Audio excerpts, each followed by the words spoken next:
Bien, le doy la bienvenida a todos los presentes y bueno, ahora somos un poquitito menos que lunes pasados, pero confiamos en que Dios nos va a dar oportunidad a todos los hermanos que intentan entrar y están teniendo problemas de conexión. Hay muchas personas que me han escrito que tienen problemas, así que oremos para que sea Dios quien guíe eh, todos los medios para que ellos puedan entrar.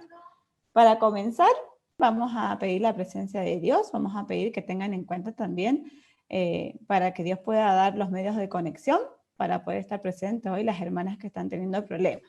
Le vamos a pedir a nuestra hermana Talía. Oremos. Padre amado que estás en los cielos, santificado sea tu nombre, Señor. Te pedimos ahora que nos guíes con tu Santo Espíritu, Señor, y que todo lo que vayamos a aprender lo grabes en nuestros corazones. Todo esto te lo pedimos en el nombre de Cristo Jesús. Amén. Amén. Bien, vamos a recordarles que al final tenemos el momento de preguntas. Aquellas hermanas y hermanos que tengan preguntas, las van anotando. Y ahora sí hemos llegado a nuestra parte central de nuestra reunión, que está a cargo de nuestra hermana Edith, con el tema Cuéntame una historia. Hola, saludamos a todos los hermanos con la paz del Señor para todos. Bueno, para comenzar vamos a compartir pantalla. A ver si podemos.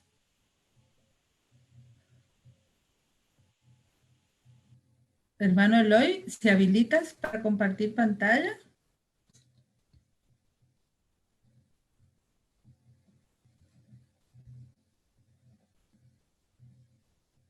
Bueno, ahí está. ¿Ahora sí? Sí, ahí está. Bueno, hoy vamos a continuar un poco hablando del tema de la semana pasada. A ver si recuerdan los hermanos que están en el chat. A ver si nos ayudan y nos dicen cuál era el tema que nosotros vimos la semana pasada. A ver, Eloy, ¿nos ayudas a leer? Porque yo no tengo esas posibilidades de aquí. Sí, no hay ningún problema. Recuerden que pueden comentar aquí en el chat de Zoom y los que están siguiéndonos a través de Facebook también pueden comentar por allí y vamos a estar leyendo todos los comentarios. Así que cuando tengamos alguno de los comentarios, los iremos leyendo. ¿Alguien recuerda? Parece que ya se han olvidado de que hablamos la semana pasada. Bueno, Un tema muy interesante. la semana pasada hablamos de cómo hacer. A ver, ahí parece un chat. Ok, aquí tenemos dos comentarios. Estábamos hablando, bueno, en las preguntas de que no se deben usar títeres para hablar de las historias. Dice una hermana y otra hermana dice contar una historia bíblica en forma de serpenteo con la vida del niño. Bueno, hablamos de lección bíblica, muy bien la hermana que hizo al final, hablamos sobre cómo hacer una lección bíblica. Hoy vamos a seguir ese tema y vamos ahora a meternos más en cómo contar esa historia. Pero vamos a hacer una pequeña introducción.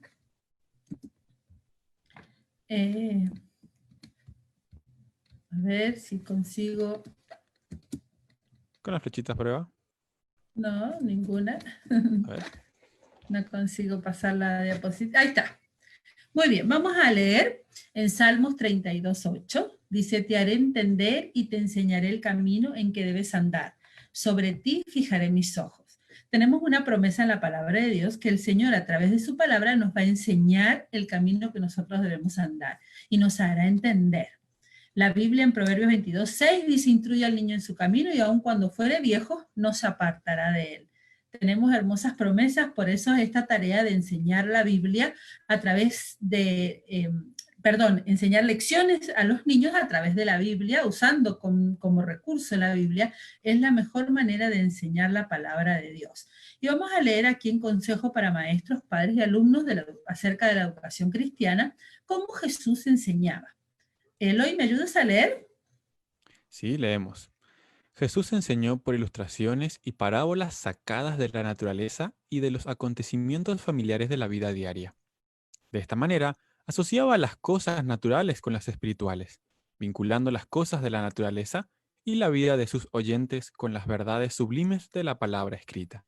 Y más tarde, Cuando quiera sus ojos cayesen sobre los objetos que él había asociado con la verdad eterna, oirían repetidas sus lecciones. Qué interesante. Este otro párrafo dice, al enseñar la Biblia a los niños, podemos ganar mucho observando la inclinación de sus mentes, las cosas en las cuales se interesan y están despertando su interés por ver lo que dice la Biblia acerca de ellas. El que nos creó con diversas aptitudes ha dado también en su palabra algo para cada uno. A medida que los alumnos vean que las lecciones de la Biblia se aplican a su propia vida, enseñarles a considerarlas como su consejera. Qué interesante cómo a través de las distintas cosas de la naturaleza Jesús enseñaba y cómo nosotros a través de la Biblia podemos llegar a enseñar grandes lecciones a los niños. Y vamos a comenzar ahora. ¿Cómo seleccionar? Vamos en esta primera parte.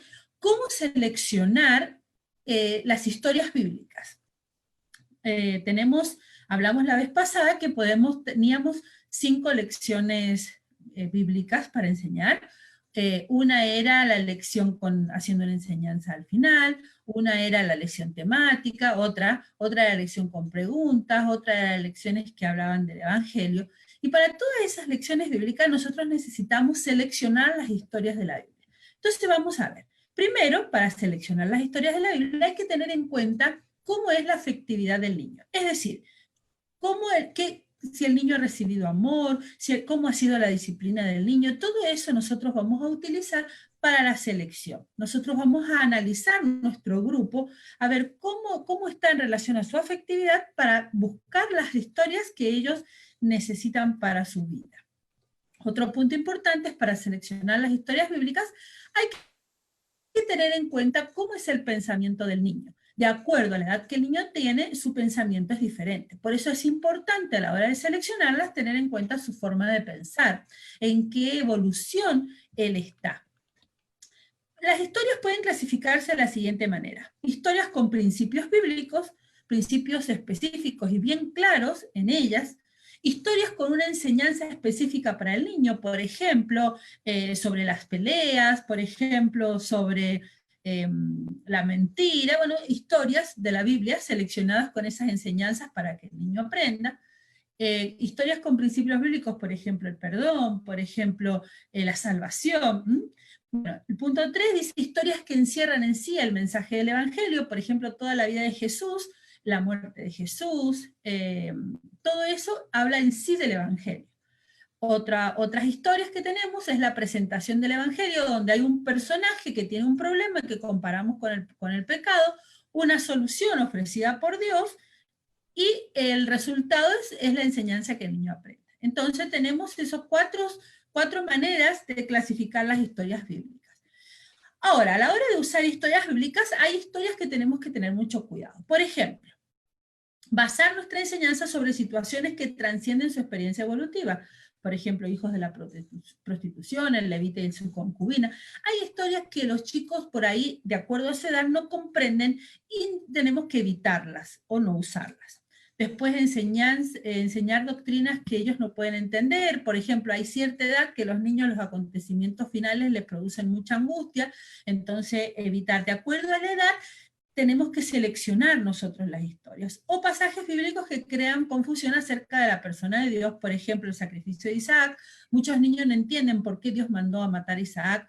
O historias que demuestren que Dios es un Dios que castiga, ¿no? Entonces esas historias nosotros tenemos que evitarlas. A ver, ¿qué otras historias nosotros sí podemos usar? Historias que inspiren al niño a admirar la maravilla de la creación, por ejemplo, las historias de la creación o de las obras de Dios, los milagros, por ejemplo. Historias que alienten al niño a tomar las debilidades y usarlas para bendición. Por ejemplo, tenemos en la Biblia muchas, por ejemplo,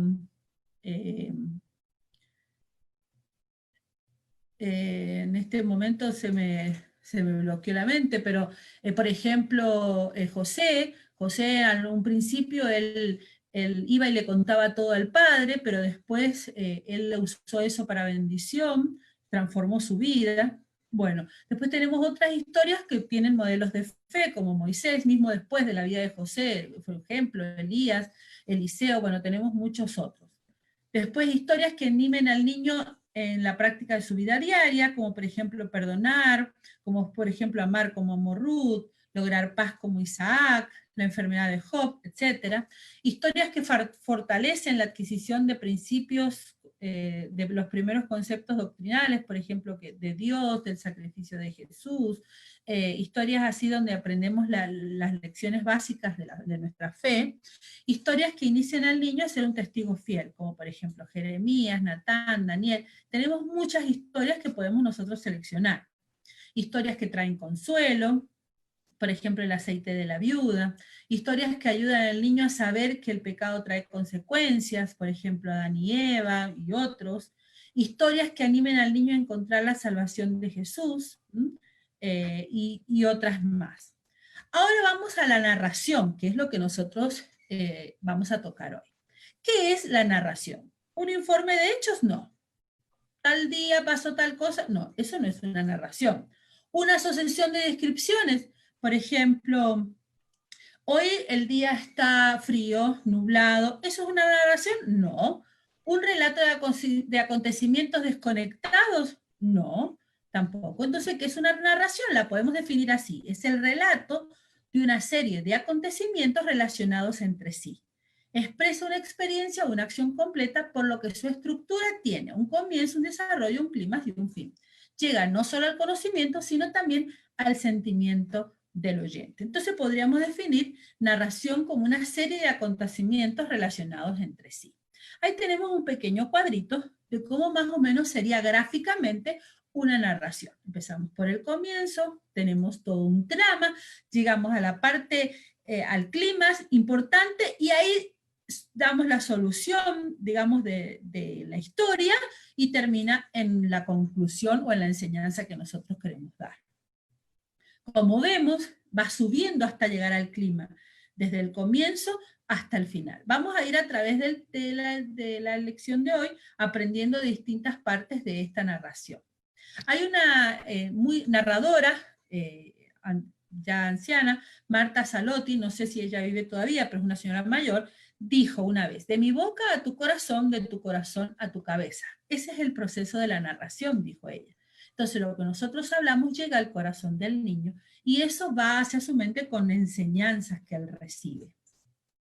¿Por qué nosotros tenemos que narrar historias bíblicas a los niños?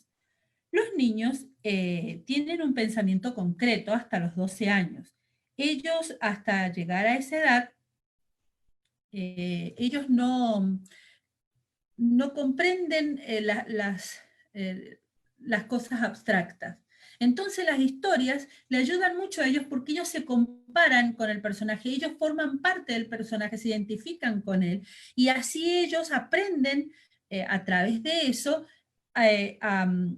las lecciones que ese personaje quiere enseñar. Entonces, por eso son importantes las historias bíblicas para los niños. Vamos a acompañar aquí para seguir con más facilidad. Vamos a la siguiente. Entonces vamos a ver ahora paso por paso las partes de la narración. Vamos por el comienzo. Primero, el comienzo, ¿qué es? Indica es la parte más importante porque ahí comienza la narración. Es donde despierta el interés y da una idea de lo que va a suceder, pero no cuenta lo que sucede en sí, sino da solamente una idea del comienzo. Y ahora vamos a ver requisitos importantes para un buen comienzo. Vamos a analizar. Primero, el personaje principal es el que primero debe aparecer en la escena. Por ejemplo, en la historia de Marcos 4, 35 al 41 de la Biblia, si tienen la Biblia pueden buscar, es la historia donde Jesús calmó la tempestad. Si yo tengo como objetivo de mi clase comprender que los discípulos tuvieron miedo a causa de una tormenta hasta que Jesús la calmó, ¿cuál sería mi personaje principal? ¿Jesús o los discípulos? serían los discípulos. Entonces, según esta descripción, este punto que tenemos aquí, el personaje principal ese es el primero que debe aparecer. Entonces, ¿cómo podríamos decir? ¿Cómo podríamos empezar? Los amigos de Jesús habían estado todo el día con él mientras enseñaba. Y al llegar la noche, Jesús dijo, amigos, vamos al barco y vayámonos al otro lado del mar. Entonces, a través del comienzo, yo presento mi personaje principal. Ahora, si yo tengo como personaje principal o como objetivo otro y mi personaje principal pasa a ser Jesús, entonces yo primero presento a Jesús. Muy bien, sigamos. Consideraciones a tener en cuenta respecto al personaje principal. Primero, es el primero que va a aparecer en escena, como dijimos recién. El personaje principal de la historia es el que enseña mejor. Es decir, ese personaje que yo busqué, tiene que identificarse el niño con él. Supongamos, sigamos, el personaje principal varía cuando se cambia el objetivo de la narración. Vamos a ver en Juan 6, 1 al 15, la multiplicación de los panes y los peces. Vamos a ver dos objetivos y cómo cambia el personaje principal. Por ejemplo, el primero, comprender que un niño dio su comida a Jesús y él la multiplicó para alimentar a una gran multitud de personas. ¿Cuál sería el personaje principal? Comprender que un niño dio su comida a Jesús, el niño. Y si yo tengo este otro objetivo, comprender que Jesús mostró su poder multiplicando 5 panes y 2 peces para alimentar a una gran multitud, ¿cuál sería mi personaje principal? Jesús. Entonces ahí tenemos que en la misma historia podemos tener diferentes personajes, de acuerdo al objetivo que yo me formulo para mi clase. Entonces es muy importante que yo piense bien cuál es mi personaje principal. En el número 4 dice el personaje principal puede enseñar en forma positiva o en forma negativa. No siempre los personajes principales enseñan en forma positiva. Hay muchos que enseñan de una manera negativa y que los niños a través de eso pueden ellos aprender a no imitarlo. Pero en la manera negativa tenemos que tener en cuenta de que nosotros a través de nuestra narración no dejemos esa parte negativa como negativa, porque el niño va a aprender eso y nuestro interés es que él aprenda y cambie su vida. Por ejemplo, vamos a un ejemplo. En Génesis 27 podríamos poner, comprender que es la historia de Jacob cuando le engaña a Isaac para obtener su bendición. Entonces, por ejemplo, comprender que Jacob engañó a su padre Isaac para obtener su bendición.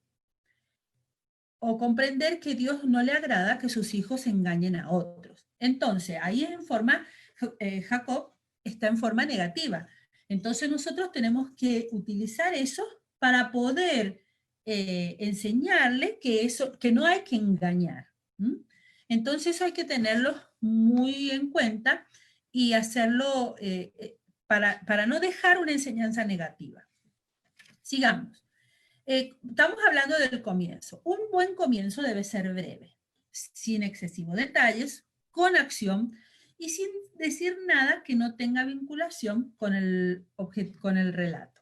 Vamos a dar algunos ejemplos. Por ejemplo, un ejemplo que no está correcto.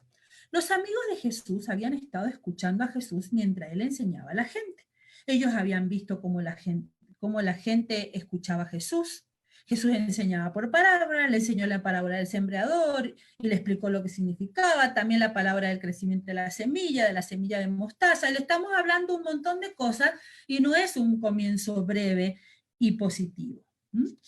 Entonces hay que tener muy en cuenta de que el comienzo debe ser breve y no debemos dar los detalles de lo que va a suceder. Un buen comienzo no es confuso. Hace muchos años, bueno, en realidad no fueron hace muchos años, fueron menos años, estaba un amigo de Jesús. Bueno, no era uno, eran varios amigos de Jesús.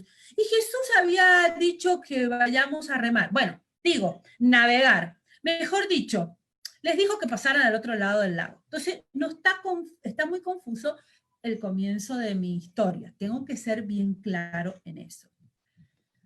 Punto número 4 de un buen comienzo, mantiene oculto el desenlace de la narración. Yo no puedo decir, los amigos de Jesús tenían mucho miedo porque mientras estaban navegando se levantó una gran tormenta y Jesús la calmó. Ahora se las cuento. Le dije toda la historia en un breve comienzo. También está mal. Yo debo mantener oculto lo que va a suceder para llamar la atención de mis alumnos. Otra característica de un buen comienzo no se debe escribir si es posible sugerir. Es decir, un buen comienzo, yo abro la historia para poder contarla y debe llamar la atención. Vamos a dar un ejemplo. Clap, clap, clap. Los amigos de Jesús desataron el barco, pues Jesús les había dicho que tenían que ir al otro lado del mar. ¿Ya están todos aquí? ¿Podemos salir? Entonces sugerimos y hacemos toda una introducción con sonidos y es un buen comienzo. Sigamos. Un buen comienzo no se empieza una historia para después intercalar otra. Por ejemplo, vamos a dar un ejemplo. Marta estaba en su habitación. Había una gran tormenta afuera y de golpe sintió un ruido en su ventana. ¡Ay, qué miedo! ¡Mamá!, gritó. La mamá llegó y le dijo, ¿qué te pasa? Tengo mucho miedo. Bueno, yo te voy a contar una historia que contó Jesús cuando alguien tuvo mucho miedo. Entonces estamos usando dos historias y puede traer en algunos niños, de acuerdo a la edad, alguna confusión. Entonces es mejor evitar. Bueno, ahora vamos a ver a la parte después de la introducción, el trama o el cuerpo de la narración. En la trama debe haber mucha acción. ¿Qué quiere decir? Yo tengo que hablar y hacer que los niños imaginen esa historia con mucha atención. Entonces tiene que haber mucha acción. Es importante que a través de nuestras manos, de nuestras palabras, de nuestro tono de voz, que ya vamos a ver, compartamos esa acción que es lo que nosotros queremos transmitir a través de nuestras palabras. En el trama de la narración tiene que haber también suspenso, es decir, tiene que ser como esa niña que está ahí atenta, esperando, ¿y ahora qué va a pasar? Muchas veces los niños ya conocen esas historias, pero nosotros tenemos que transmitirle deseo de seguir escuchándola, de escucharla una vez más.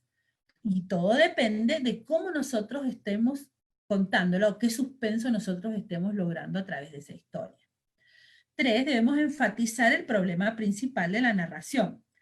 Para eso nosotros tenemos que identificar el problema y tenemos que estar seguros, porque puede haber otros problemas durante la misma historia, pero nosotros tenemos que centrarnos en el problema principal que tiene el personaje que nosotros hemos elegido o la enseñanza que nosotros queremos lograr. Entonces tenemos que tener mucho cuidado para no equivocarnos y no irnos por otro lado y perder a los niños a través de esa narración que nosotros tenemos.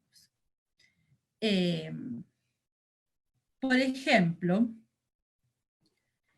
si tenemos como objetivo comprender que Jesús mostró su poder multiplicando 5 panes y 2 peces para alimentar a una multitud de personas. ¿Cuál es el problema principal? La falta de alimento. Pero si yo tengo este otro objetivo, comprender que un niño le dio comida a Jesús y la multiplicó para alimentar a muchas personas, ¿cuál es el problema? Es la lucha del niño por dar o no dar la comida a Jesús. Entonces ahí varía el objetivo, el problema de acuerdo al objetivo que nosotros presentemos. Número 4, en la trama debe estar siempre el personaje principal. No debe desaparecer, debe estar. Hay historias que nosotros podemos elegir como personaje principal una persona que tal vez esté secundaria. Por ejemplo, yo puedo en la historia de Naamán tomar como personaje principal a la niña. Y ella no está en toda la historia de Naamán, pero si yo elijo como personaje principal a la niña, debe estar presente. Y lo otro yo lo debo contar rápido o lo debo suprimir para que mi enseñanza esté siempre presente el personaje principal que yo elija. Número 5, en la trama se debe incluir los detalles adecuados. ¿Qué detalles? Detalles que expresen sentimientos, pensamientos, detalles que ayuden a comprender la situación y el momento, los acontecimientos de todo lo que pasa. Para eso nosotros vamos a leer un poquito y vamos a investigar. Por ejemplo, en la historia de Naamán, ¿qué detalles o sentimientos podemos nosotros incluir? Por ejemplo, la niña que estaba triste porque su familia estaba lejos, pero nunca se olvidaba de ellos. Podemos hablar de la lepra, por ejemplo, para conocer una situación. Podemos hablar sobre la preocupación de esa familia. Entonces son todos sentimientos o detalles que nosotros agregamos a la trama para que sea más llamativa mi narración. Y ahora vamos a llegar a la parte culminante, digamos, que es el clímax. El clímax, dije que es el momento culminante de la historia, es muy importante y es el momento donde se resuelve el problema principal o el problema que tiene la historia que nosotros hemos elegido. ¿Qué tenemos que tener en cuenta? Primero, todo lo que contribuya a apagar el clímax disminuye el encanto y el efecto de la narración. Es decir, yo tengo que mantener ahí hasta llegar al clímax y no disminuir ese encanto. Debe tener emoción, tensión, suspenso, para de luego aliviarse después del problema.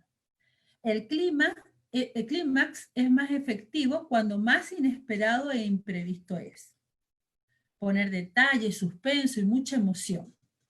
5. El personaje principal de la enseñanza de la narración, es decir, el personaje principal es el que encuentra la solución. El clima varía según el objetivo de la misma. Por eso tenemos que estudiar muy bien y tener bien claro el personaje principal, cuál es el problema que tiene para que al llegar al clima nosotros podamos resolver ese problema en ese momento. Y vamos a la última parte, que es la conclusión. Debe ser corta, satisfactoria, debe satisfacer la curiosidad, es decir, el niño debe estar conforme y debe entender bien lo que nosotros quisimos contar. Todas las acciones concluyen y los personajes completan el episodio que vivieron. Nunca debe sugerir una nueva narración, es decir, por ejemplo, yo no puedo decir, bueno, ¿quieren saber qué pasó con los panes y los peces? La clase que viene se los cuento. Usamos muchas veces eso, pero no está bien, porque nuestra narración debe empezar y debe terminar, aunque yo cuente solo una parte de la vida de un personaje bíblico. Entonces el niño puede entender y puede cerrar su propia enseñanza. Nunca hacer el cierre como con una moraleja. ¿Vieron? Si ellos, si tienes, por ejemplo, el niño al identificarse con el personaje principal va a aprender de él. Si yo después digo, ¿vieron? No tienen que pelearse nunca más como se pelearon ellos. Estoy haciendo una moraleja, sino que tengo que cerrar la historia y completarla con la enseñanza. Vamos a leer este párrafo que dice: maestros, enseñad la sencillez de las escrituras para que podáis aprender a presentar claramente las verdades a las mentes juveniles. Vuestros fervientes deseos de contribuir al bien actual y eterno de los niños confiados a vuestro cuidado debe haceros arrodillados a menudo para buscar consejos de aquel que es demasiado sabio para equivocarse y demasiado bueno para dejaros en la impotencia de vuestra propia sabiduría. Por eso es importante antes de elegir la historia y de estudiarla para sacar esas enseñanzas o esos enfoques que nosotros le vamos a dar a los niños, orar para que el Señor nos dé la sabiduría para que podamos dejar en los niños el mensaje que ellos necesitan para su vida. Ahora, ¿cómo vamos a narrar? Vamos a ver aspectos importantes a tener en cuenta en la narración. La ubicación de los niños. La ubicación ideal es en círculos. Y inclusive algunos aconsejan que el que narra esté a la altura de ellos, a la visión de ellos. Pero muchas veces en la narración nosotros tenemos que hacer ademanes, cuando no tenemos tantas figuras, y expresar con nuestro cuerpo, entonces, bueno, lo hacemos de pie. pero es importante la ubicación de los niños, que todos puedan estar mirándonos o estar bien ubicados, bien tranquilos para poder escuchar la historia que nosotros le vamos a contar. Nosotros, a medida que vamos contando la historia, tenemos que tener imágenes mentales de todo lo que sucedía, para que el niño también pueda imaginárselas. Porque si nosotros nos imaginamos esa historia, vamos a transmitir a los niños ese mensaje mucho más claro. Es mucho más fácil con imágenes en nuestra propia mente. Entonces, es importante imágenes mentales. Bueno, el vocabulario es muy importante, hemos hablado la semana pasada, pero también es importante que tengamos en cuenta nombres, palabras desconocidas para los niños. Tenemos que tal vez explicarlas a lo mejor antes de la historia para que los niños sepan qué es y no estar perdidos. Yo escucho en las redes que, por ejemplo, los niños cuentan y usan palabras muy difíciles, que yo estoy segura que los niños ni saben lo que significa. Entonces es importante que cuando los niños, nosotros hagamos que los niños hablen, o que nosotros, las palabras que nosotros decimos, los niños sepan qué es, para que puedan entender claramente el mensaje que nosotros vamos a dar. Por supuesto, debemos usar un vocabulario sencillo, adecuado al nivel de comprensión de los niños. Nosotros usábamos, vuelvo a repetir, como en la clase pasada, palabras que son comunes para nosotros, pero que el niño no las entiende. Cuando yo voy a contar una experiencia, cuando yo era jovencita, yo escuchaba, vivía en Mendoza, en esta ciudad, y venían los alumnos que estaban estudiando en el seminario, y ellos hablaban palabras que yo no entendía, y por ejemplo ellos usaban palabras de la salvación, redención, y otras palabras que yo no las entendía en mi mente de joven, y yo decía, ¿y qué será eso? Cuando yo pude entender esas palabras, pude entender todo el mensaje que ellos querían darme. Con los niños pasa mucho más, porque ellos tienen un vocabulario que es mucho más corto que el que nosotros tenemos. A medida que ellos van creciendo, ellos van conociendo nuevas palabras y las van usando y las van entendiendo. Por ejemplo, si en nuestra narración decimos una palabra y enseguida nos damos cuenta, bueno, yo puedo repetir una frase, usar sinónimos, para que los niños con facilidad puedan entender. Después tenemos el último punto: los niños deben siempre comprender lo que nosotros decimos. Cuando nosotros hablamos a los niños, vuelvo a recalcar, tenemos que usar palabras que ellos puedan entendernos, si no el mensaje no llega a ellos. Es muy importante que cada palabra que nosotros usemos, pensemos, las palabras principales especialmente de nuestro tema, pensemos, ¿será que la pueden entender? ¿Será que pueden entender? Por ejemplo, una simple palabra, la palabra perdón. ¿El niño la puede entender? Bien. La palabra pelea la entienden porque es algo que ellos usan normalmente, y así voy viendo y si no voy aclarando. La voz es otra cosa muy importante a la hora de narrar. Primero tengo que usar la voz de una forma adecuada.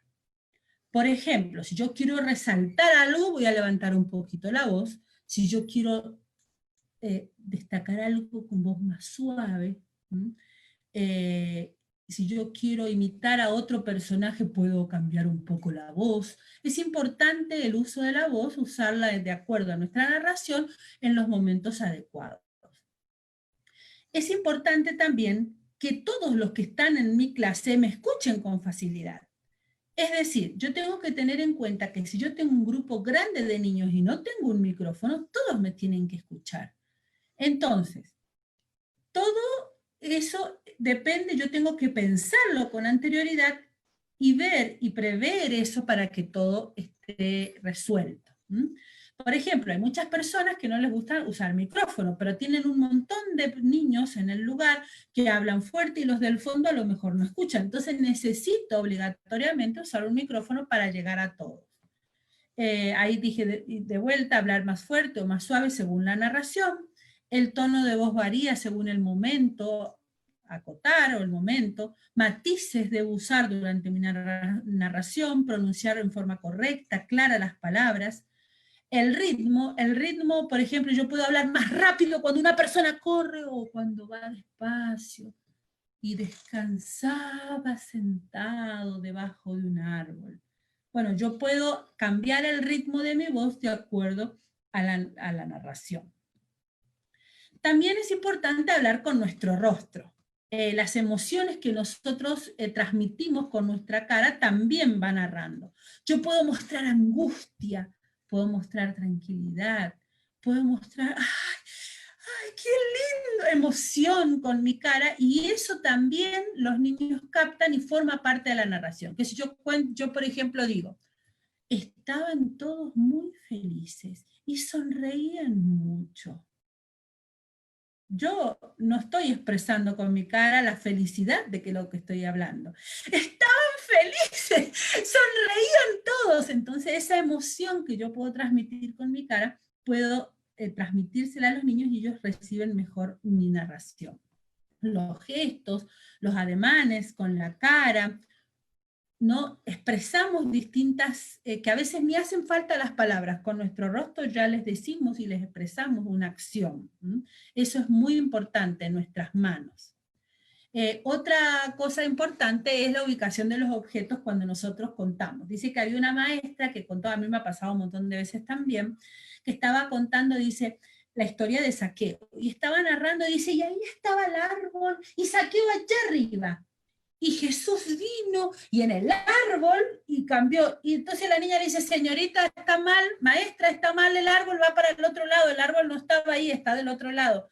Entonces eso distrae a los niños en nuestra clase y no nos ayuda para poder tener el éxito para llegar al mensaje porque distrae. Entonces tener en cuenta donde nosotros con nuestras manos ubicamos los objetos, los niños se los van imaginando. A mí me suele pasar, me ha pasado muchas veces, de que, por ejemplo, le cambio el nombre al personaje, entonces cuando uso otras historias, entonces los niños dicen, no hay que hacer eso. Entonces, bueno, es importante tener esas cosas en cuenta.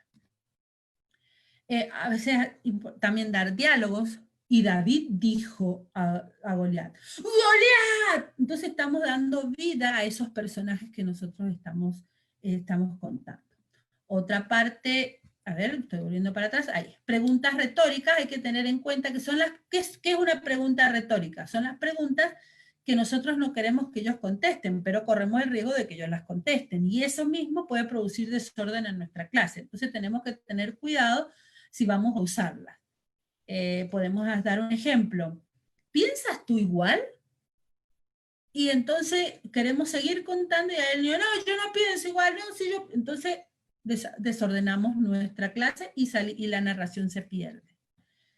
Sonidos onomatopéyicos son interesantes de usar, por ejemplo, el ruido del viento, el canto de los pájaros, el ladrar de un perro, wow, wow, cuando hacemos sonidos, el caminar de las personas, todo dan vida y color a nuestra narración.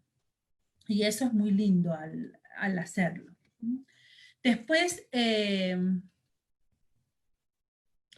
a ver, que tengo acá justo, ahí está, pausas y silencios. Las pausas y silencios dentro de la historia, de la narración, son parte de ellas, entonces es importante usarlas. 1 segundo, 2 segundos de silencio. Pero ¿saben qué?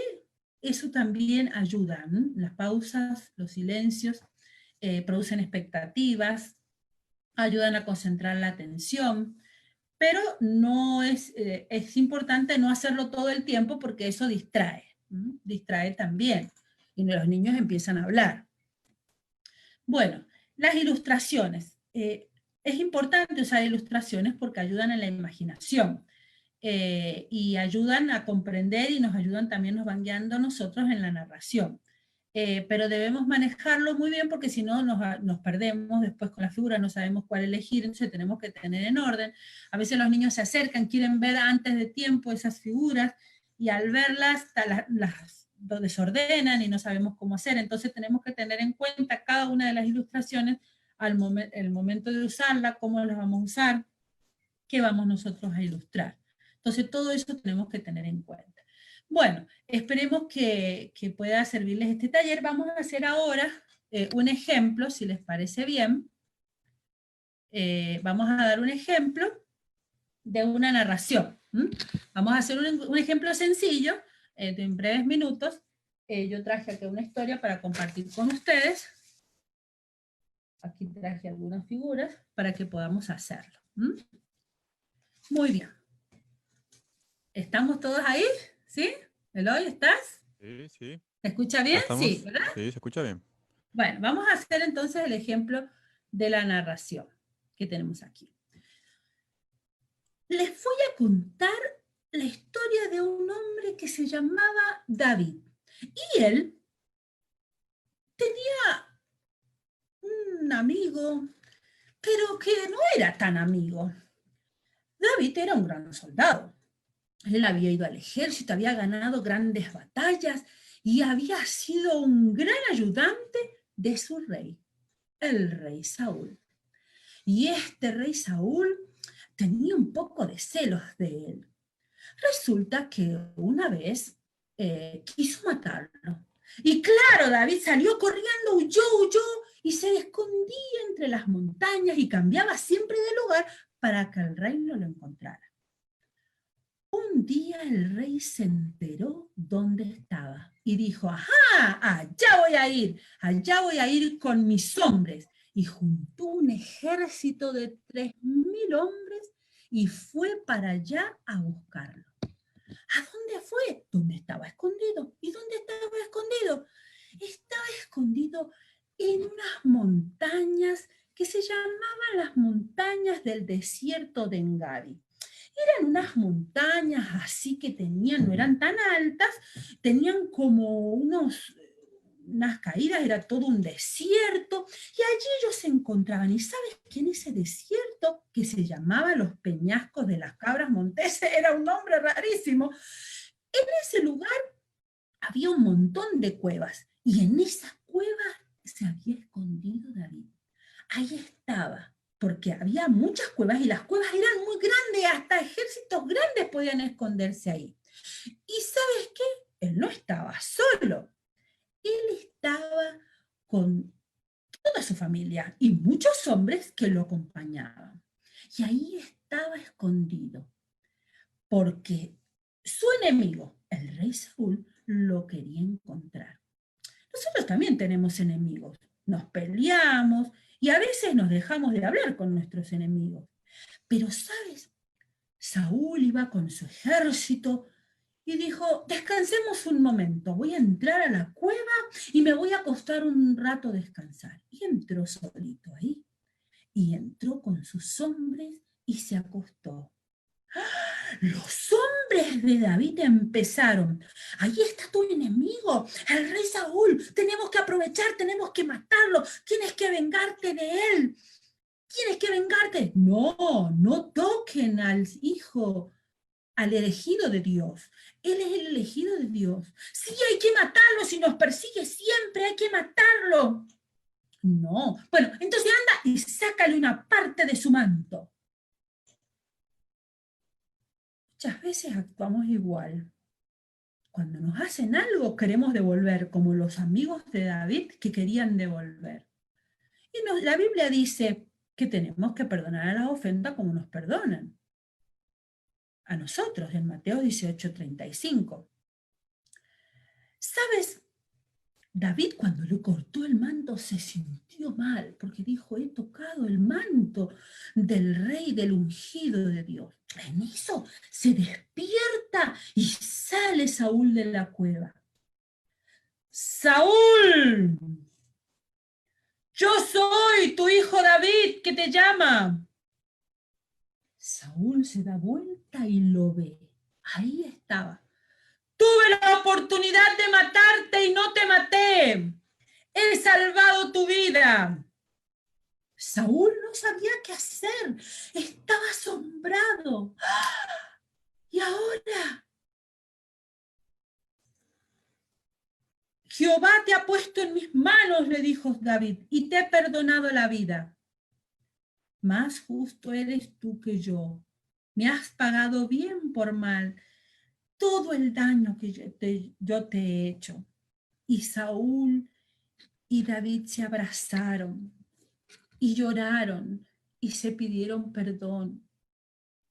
¿Sabes? Muchas veces nosotros tenemos que aprender de David. Él no se vengó de Saúl, podía haberlo hecho, y no se vengó. Tuvo la oportunidad de matarlo, pero dijo, no lo voy a matar. David dijo, es ungido de Dios. Muchas veces Saúl había querido matarlo, lo había perseguido, pero no.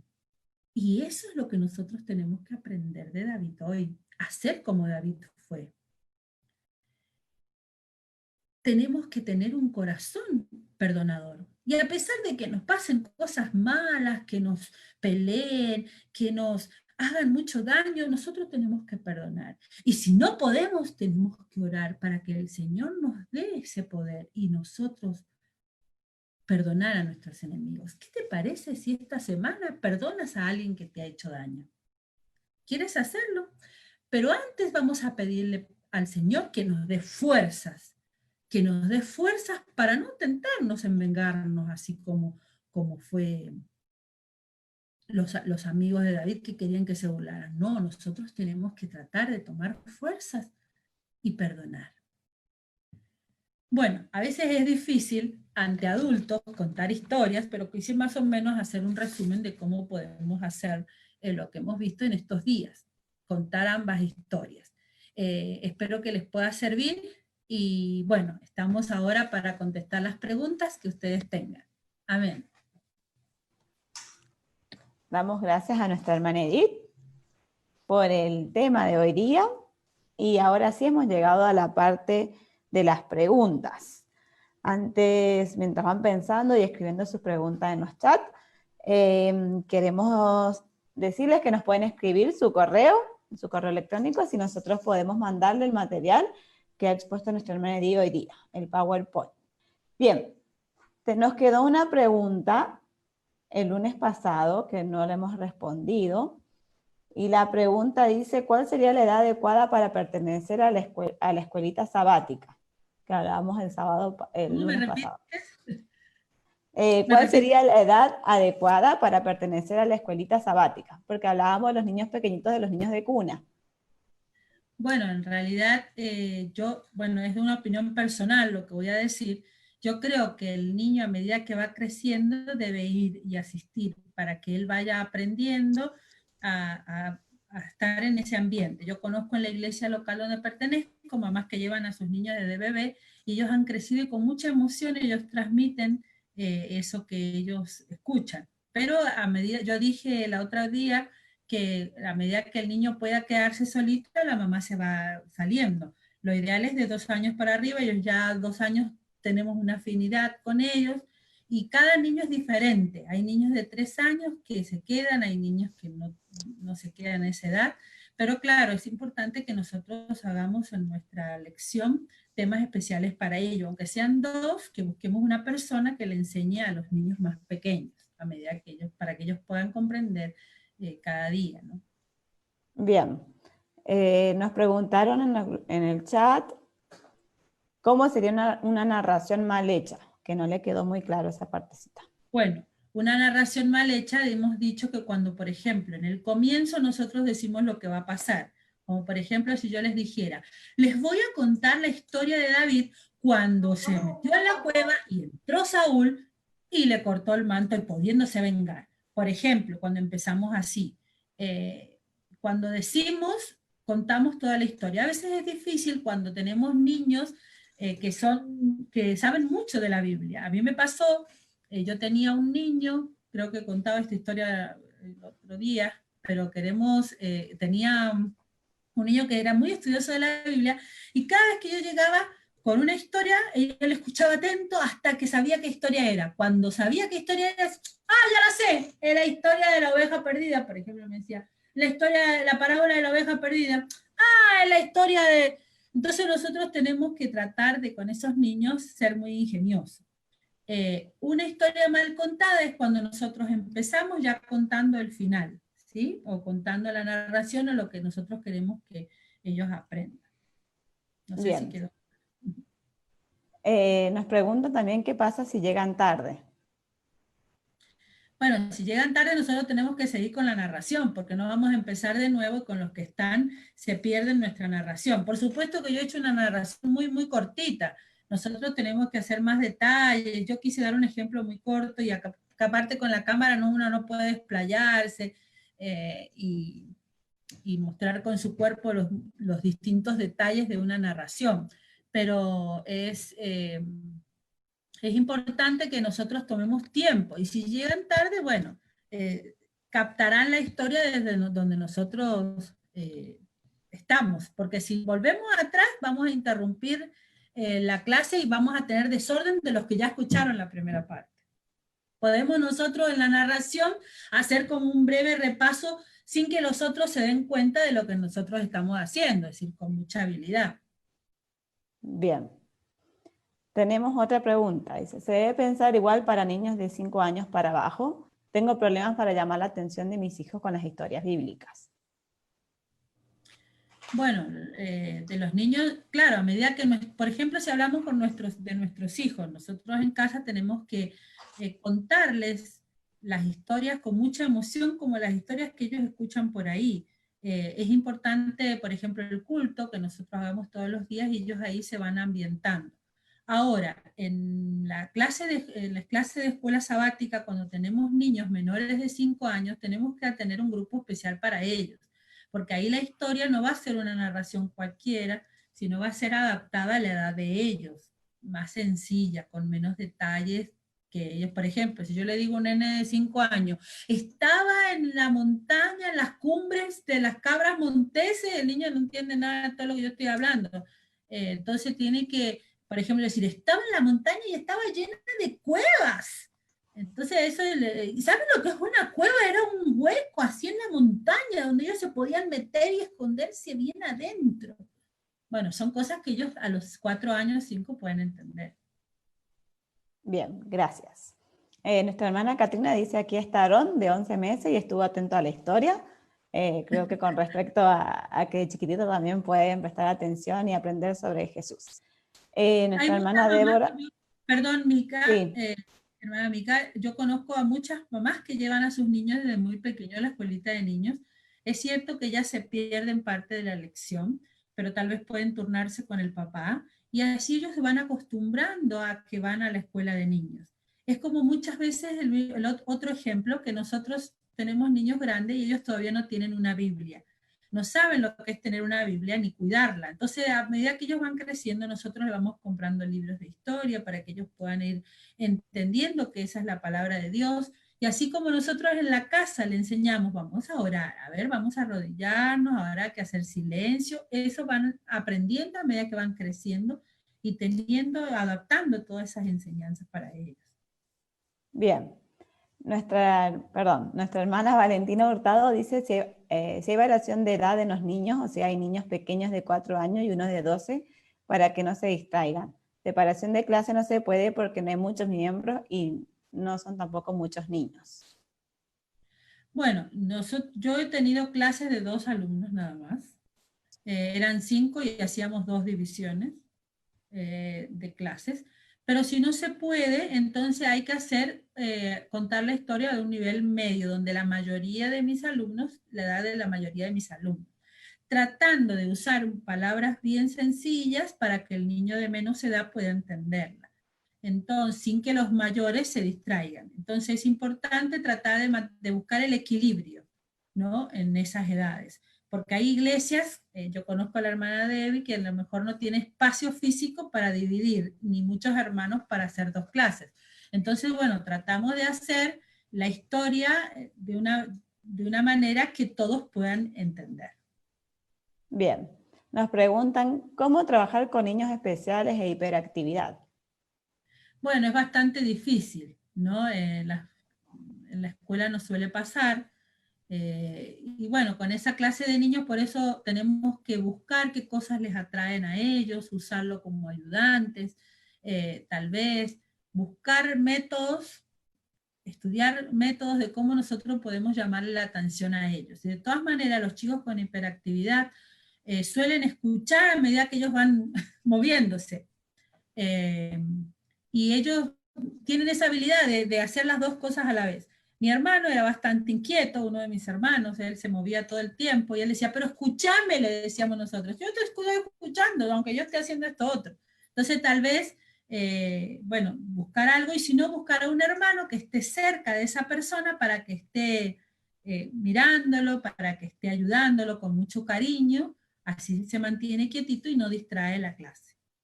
Bien, vamos a preguntarle a nuestro hermano Eloy si hay alguna pregunta en Facebook.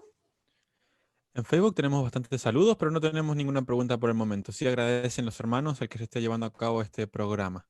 Así que igual les avisamos a los hermanos que están en las diferentes transmisiones en Facebook que pueden hacernos sus comentarios y sus preguntas y con gusto las leeremos en este espacio de preguntas y respuestas. Bien, nuestra hermana Talía nos pregunta si nos puede dar un ejemplo de cómo completar una historia con enseñanza. Bueno, una historia con enseñanza es cuando contamos la historia y hacemos la aplicación al final. Por ejemplo, si yo les hubiera contado solo la historia y después hubiera hecho solo la aplicación.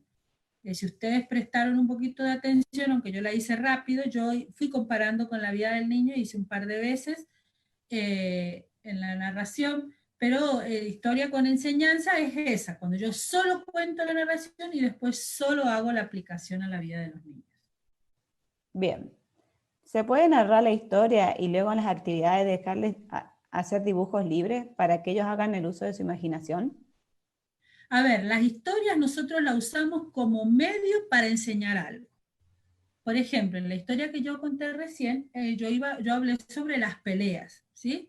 Entonces, por ejemplo, si yo los dejo después dibujar a ellos no les van a dibujar la historia bien, pero la actividad que yo les haga tiene que fijar más la enseñanza que yo voy a hacer.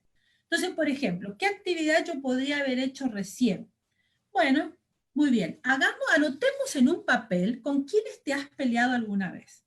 O anotemos en secreto, si quieren, el nombre de una persona a los cuales tú tienes que perdonar o te tienen que perdonar. O, por ejemplo, hacer una tarjeta para que ellos lleven y entreguen a la persona a la cual ellos tuvieron un problema, ¿no? O podemos hacer de actividad, bueno, a ver, contemos experiencia donde ustedes se han peleado alguna vez. Entonces, para hacer un cierre después todos juntos orando.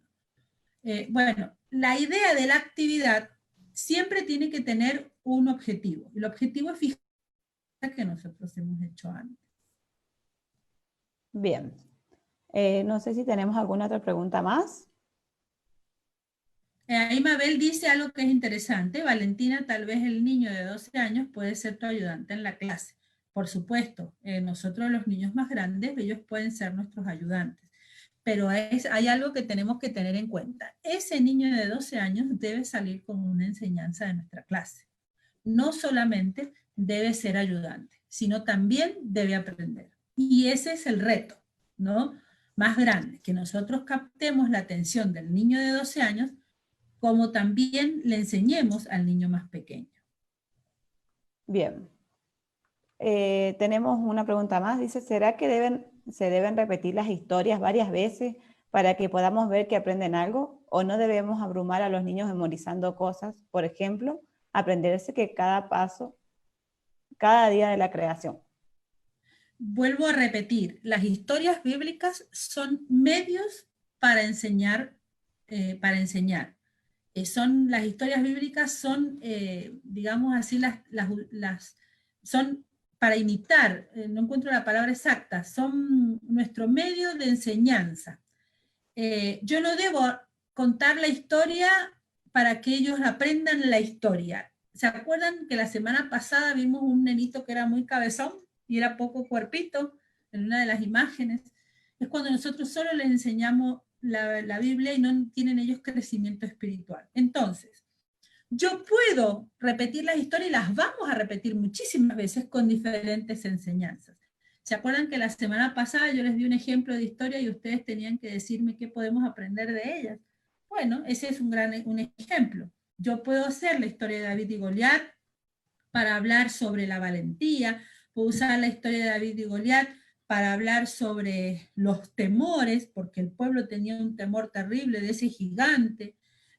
Puedo hablar sobre David y Goliat, que Dios nos usa para ser sus hijos. Puedo hablar mucho usando la misma historia.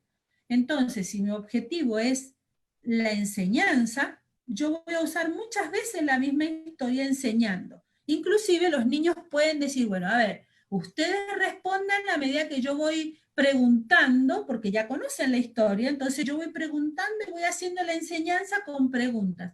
Lo he utilizado mucho en la iglesia local porque hay unos niños que conocen mucho las historias de la Biblia. Entonces hemos empezado. A ver, a ver si adivinan un hombre que era pequeñito. Era el último de los hijos. Ah, ellos empiezan. ¿Puede ser tal? No, no es. Y empezamos. David, muy bien. David una vez se enfrentó ¿a quién? A un gigante. ¿Por qué? Y ahí empezamos a preguntar y a indagar para que ellos reflexionen sobre la historia. Claro, ahí ya no hay narración, pero sí hay una enseñanza. Bien. Creo que no tenemos más comentarios por Zoom. No sé si el hermano Eloy vio alguno que se me pasó por alto. Me parece que no tenemos más comentarios, tampoco tenemos preguntas a través de Facebook. Sí, saludos de nuestros hermanos de Colombia, de Ecuador, de Costa Rica y de los diferentes lugares de Latinoamérica que nos están viendo. Tenemos una pregunta más. Dice, ¿cuánto tiempo puede durar la historia? Bueno, lo ideal es que dure como máximo 20 minutos. No puede durar más porque los niños ya después se distraen. Entonces lo ideal es 15 minutos más o menos. Bien, nos dejaron 2 comentarios. Uno dice, muchas gracias hermanos por todos los talleres que se hacen. Son de bendición para nosotros. Muchas bendiciones y adelante con estas programaciones. Nuestra hermana Mabel nos comenta, muy buena la enseñanza de hoy. Gracias hermanos por transmitirnos su conocimiento. Dios nos guíe en esta bella tarea de enseñar a los niños. Bien, vamos a terminar este taller de capacitación. Vamos a pedirle a nuestra hermana Katrina, si nos puede guiar en oración. Bendito Padre, en el nombre de Jesús, gracias queremos darte nuevamente por las bendiciones que nos das. Gracias por tu palabra y porque, Señor, en tu grandeza, Señor, te haces pequeños para llegar hasta los niños. Señor, te damos gracias por poder escuchar este taller nuevamente, porque vemos que las verdades, Señor, las tenemos que entender como niños y hacerlas un tesoro en nuestro corazón, que pueda ser una realidad y que cada vez que tengamos la oportunidad, Señor, de guiar a un pequeño a tus pies, Señor, podamos hacerlo con dedicación, con las herramientas que nos has dejado y siendo conscientes de que tiene que ver con la salvación.